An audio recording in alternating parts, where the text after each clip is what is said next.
Rémi Ferraud, président du groupe Paris en commun. Merci Madame la maire. Chers collègues, la réforme de la territorialisation de l'action publique correspond aux attentes de nos concitoyens. Les maires d'arrondissement la réclament depuis longtemps parfois et notre municipalité la réalise aujourd'hui comme nous nous y sommes engagés l'an dernier. Car c'est un engagement de campagne d'Anne Hidalgo, candidate, et des listes Paris en commun que représente la réforme de la territorialisation. Aujourd'hui, nous l'enclenchons et il s'agit pour Paris d'une réforme très importante et pour ce mandat municipal d'un enjeu essentiel.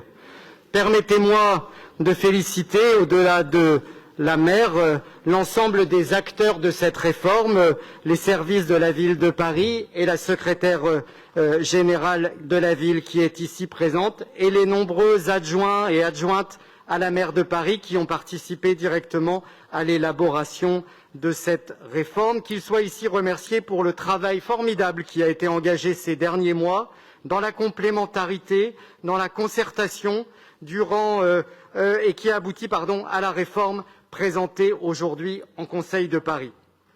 Cette réforme, elle s'inscrit dans la droite ligne de celle qui a déjà été engagée par la loi sur le statut de Paris, votée début 2017 par le Parlement, en la prolongeant significativement. Elle s'inscrit aussi plus globalement dans le projet de ville du quart d'heure que nous avons présenté et lui donne un contenu très concret. Proximité, réactivité, efficacité, la volonté était là, la feuille de route ambitieuse puisqu'il ne s'agit pas moins que d'entamer une nouvelle étape de la décentralisation au plus près des Parisiennes et des Parisiens. Notre objectif est simple, un service public plus performant, répondant mieux aux attentes du quotidien, en donnant plus de responsabilités et de pouvoir aux maires d'arrondissement dans des domaines clés tels l'espace public, la propreté, la vie associative, la participation citoyenne. Nous y sommes. Je m'arrêterai quelques instants sur la méthode choisie. Je sais qu'elle a été saluée par de nombreux maires d'arrondissement au-delà même des clivages politiques.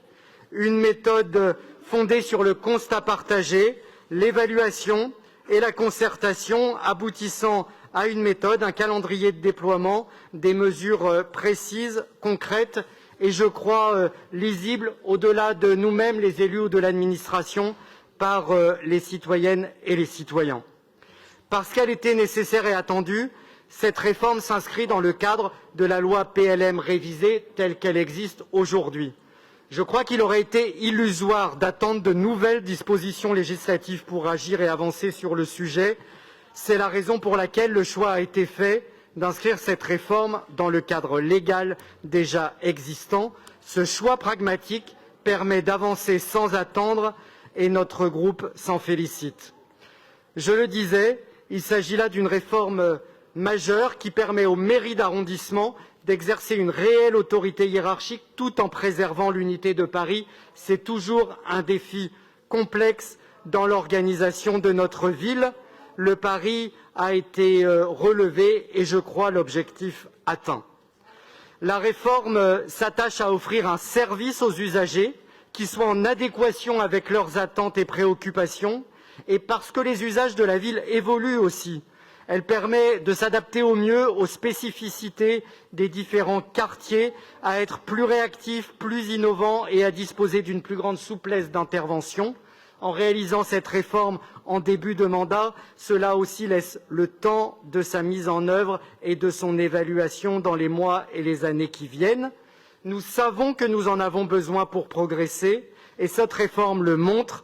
Notre majorité n'est pas dans l'autosatisfaction, mais dans la volonté d'améliorer l'action publique municipale.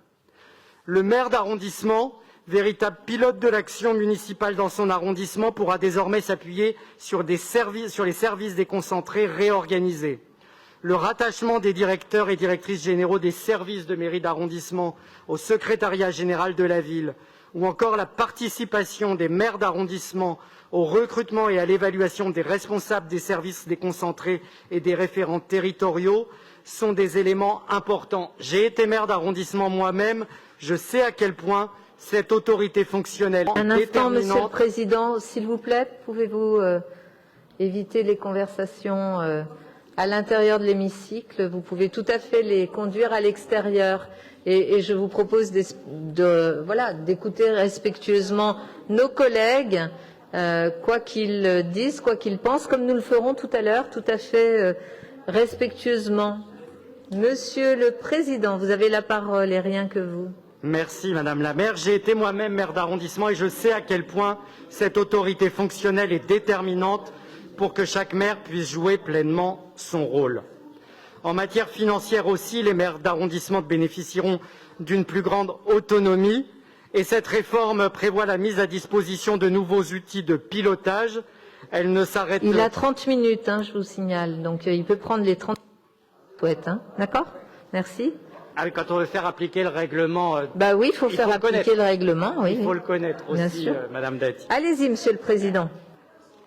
En résumé, et j'en terminerai par là pour ne pas vous lasser, Monsieur Boulard, la réforme de la démocratie territoriale, il y a ceux qui en parlent et il y a ceux qui la font.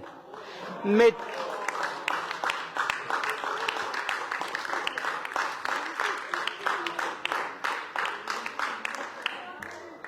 toutes les mairies d'arrondissement vont en bénéficier, quelle que soit leur majorité politique, et toutes les Parisiennes et tous les Parisiens, bien sûr. Nous avons décidé d'agir en proposant une nouvelle étape de la décentralisation de Paris. Les maires d'arrondissement et les conseillers de Paris du groupe Paris en commun, et je l'espère au-delà, s'en réjouissent.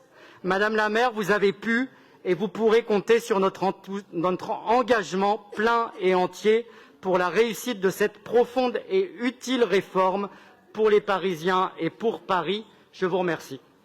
Merci beaucoup.